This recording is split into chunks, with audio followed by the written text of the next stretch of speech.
Hello, psychology scholars. Welcome to our first lecture for Chapter 2, Psychological Research. This chapter covers research or scientific methods in psychology. On the next two slides are the learning objectives for Chapter 2. This is what we are going to go over, and this is what you will need to know for the proctored exam. Think of these learning objectives as your roadmap through the chapter and your guide for the exam. Take a minute, hit pause, and read through these.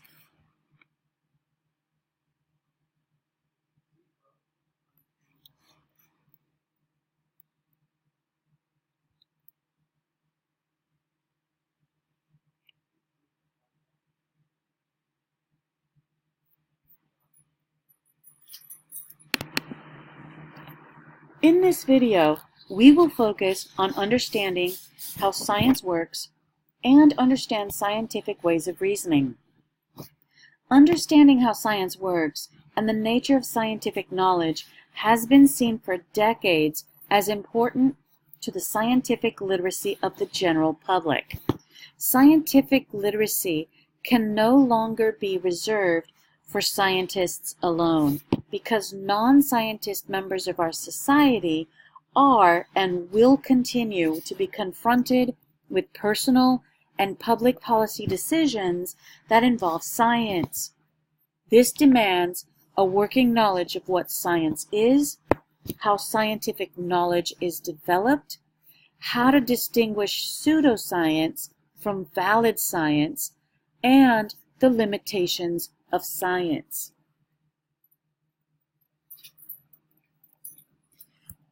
Everyone has questions about behavior. Investigating these questions is what psychology is all about. As you saw in Chapter 1, psychology is empirical.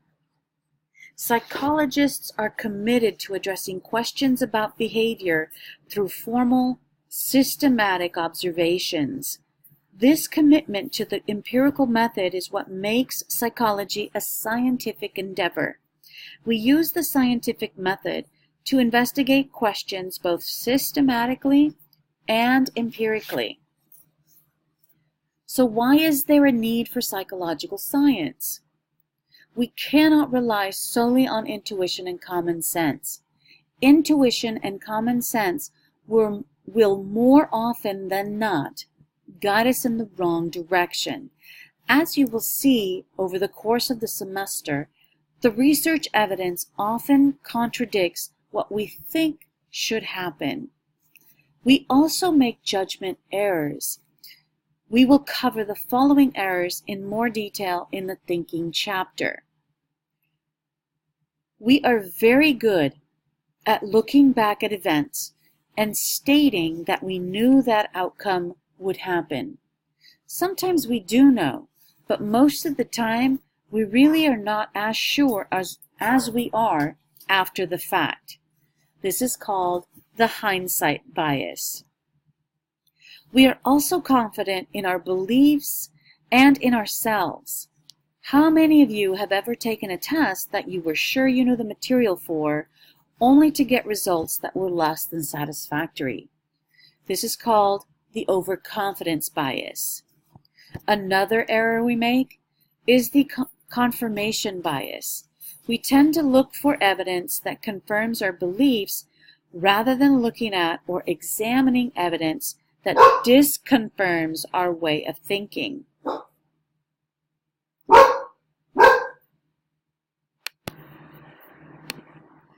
How many of you, when you are in a hurry or running late, it seems like you stop at more red lights than you would normally if you weren't in a hurry?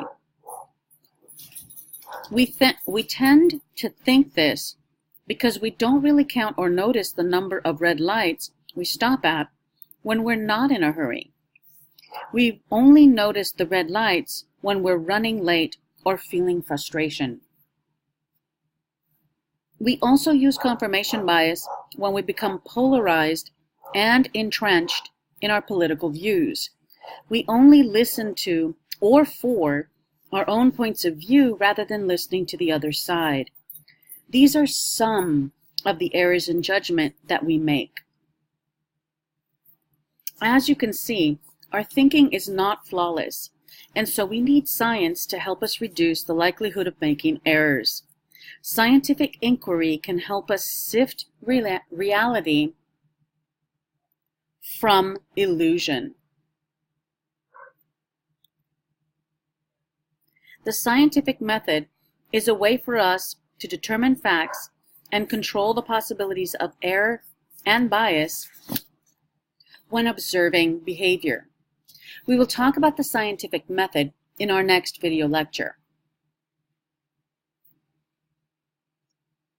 Before we get into the specific ways that psychologists conduct scientific research, let's take a look at the science process and the key attitudes needed for scientific inquiry. There are 3 dimensions of science that are all important. The first of these is the content of science, the basic concepts, and our scientific knowledge. This is the dimension of science that most people first think about, and it is certainly very important. The other 2 important dimensions of science, in addition to science knowledge, are processes of doing science and scientific attitudes. The processes of doing science are the steps that scientists use in the process of doing science. Since science is about asking questions and finding answers to those questions, these are actually the same skills that we all use in our daily lives as we try to figure out everyday questions.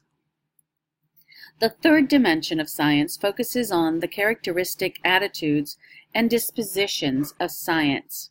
The 3 key attitudes of scientific inquiry are curiosity, skepticism, and humility.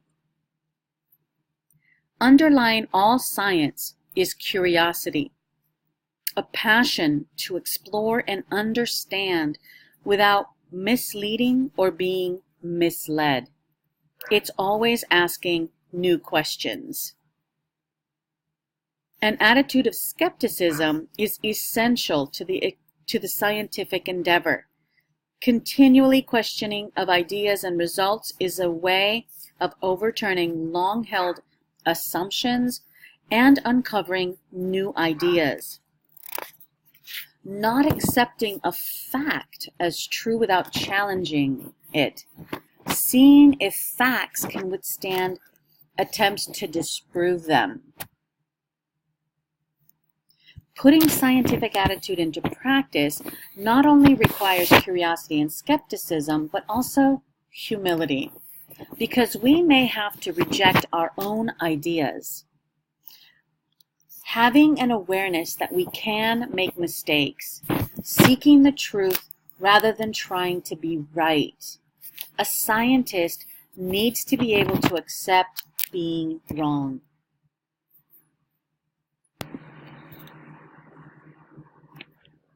Scientific reasoning is the foundation supporting the enterprise of scientific research. We have 2 basic approaches for how we come to believe something is true, or 2 ways of understanding. The first way is that we're exposed to several different examples of a situation, and from those examples we conclude a general truth. For instance, you visit your local grocery store daily to pick up necessary items. You notice that on Friday, 2 weeks ago, all the clerks in the store were wearing football jerseys. Again, last Friday, the clerks wore their football jerseys. Today, also a Friday, they're wearing them again. From just these observations, you can conclude that on all Fridays, these supermarket employees will wear football jerseys to support their local team. This type of pattern recognition leading to a conclusion is known as inductive reasoning.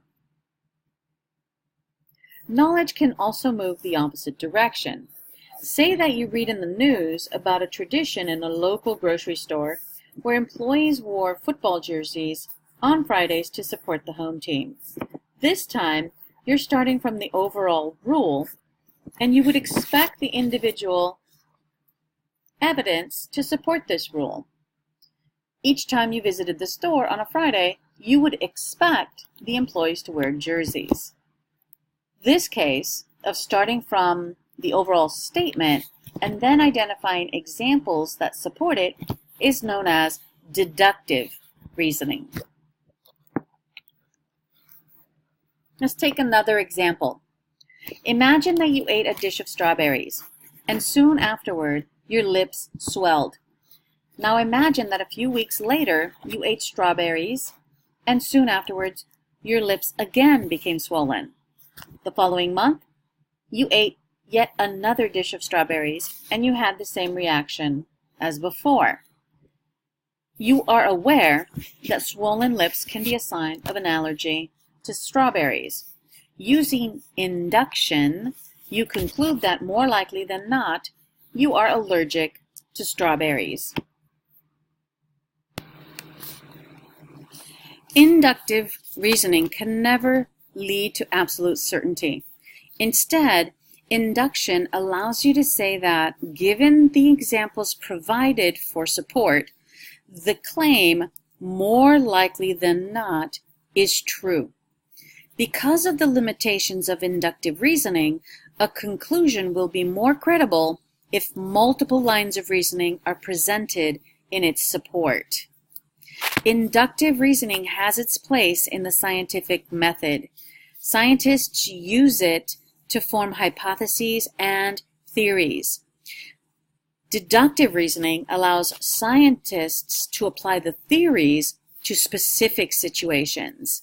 Deductive reasoning is built on two statements whose logical relationship should lead to a third statement that is an unquestionably correct conclusion, as in the following example. Grocery store employees wear football jerseys on Fridays. Today is Friday. Grocery store employees will be wearing football jerseys today. Unlike inductive reasoning, deductive reasoning allows for certainty as long as certain rules are followed. In inductive reasoning, empirical observations lead to new ideas. In deductive reasoning, ideas are tested against the empirical world. Scientists use inductive reasoning to formulate theories, which in turn generate hypotheses that are tested with deductive reasoning. For example, case studies, which we will discuss later in this chapter, are heavily weighted on the side of empirical observations. So case studies are closely associated with inductive processes as researchers gather massive amounts of observations and look for interesting patterns or new ideas in the data. Experimental research, on the other hand, puts greater emphasis on deductive reasoning. In our next lecture video, we will discuss the steps to the scientific method.